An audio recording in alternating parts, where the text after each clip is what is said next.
Friend and distinguished Vice Chair of the committee, Dr. Burgess, for any questions he may have. Thank you, Mr. Chairman. I'll be relatively brief compared to what I normally do.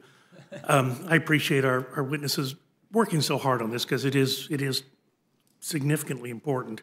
I do have a question on Section 2, which is the query procedure reform, subparagraph B, prohibition on involvement of political appointees, and then the language prohibiting political appointees, fairly specific.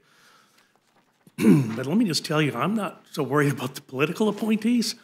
I'm worried about the career people in the agencies because, pardon me for this observation, but most of them do not seem to be to the right of center in their political leanings.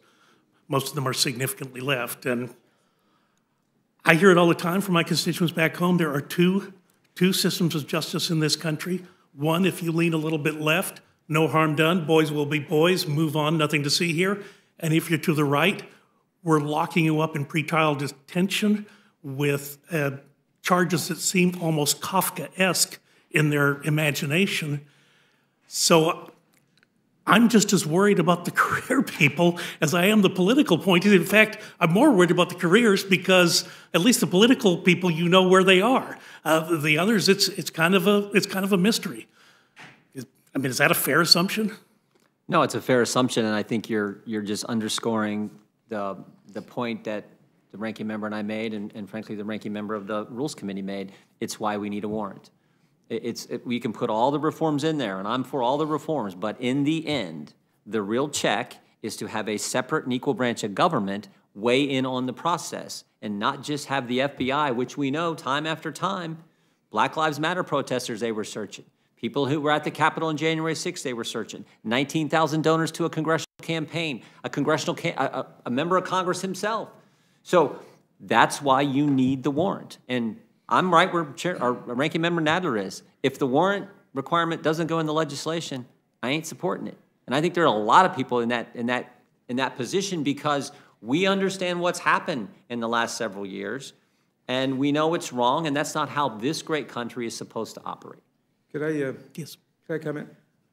Mr. Burgess, Dr. Burgess, I really don't care whether the person in the government is leaning left of center or right of center.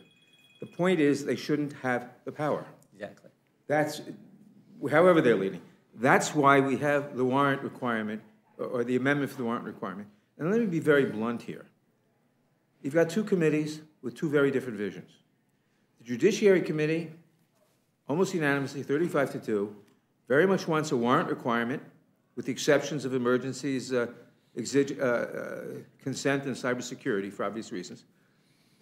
Wants to take care of the data brokering, too, so you don't get around the warrant requirement, and wants to end the bout collection so you don't reinstate it. If we have those three things, we've got a decent bill. The Intelligence Committee doesn't want those three things. They have three different amendments, which I hope are not made in order. Amen. These three amendments would go in the wrong direction. One expands the already expansive definition of foreign intelligence. One subjects new business to surveillance under Section 702. And one drags immigration into the debate by turning Section 702 on anyone crossing our borders. Section 702 is intended for intelligence about foreign persons.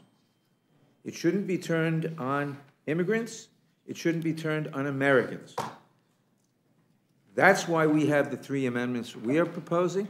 That's why the three amendments the Intelligence Committee are proposing should not be made in order and should not be adopted, so that we have a system that protects us, but also protects our civil liberties. Well, obviously the amendment part of this debate is going to be pretty lively, and it should be. It should be a robust discussion. I just can't get over the fact that in the Carter Page case, a FISA judge was lied to 4 times, and there was no accountability. General Flynn was suspected of lying to the FBI 1 time, and he's threatened with financial ruin and prison. But the 4 people, including the director of the FBI at the time, no harm, no foul, because they lied to a FISA judge to go after Carter Page. And that's just a tough one to accept. You tell me that problem with the amendments now will fix that, then I'm happy to support your bill. But it has, I mean, that's been a tough one to accept for a number of years, that could happen in this country. Well, I'll just reiterate what Ranking Member Nadler said, that if the amendments that we're bringing forward are adopted into legislation, I think it's a good bill and something we should support because it protects Americans' interests, protects Americans' liberties, I should say.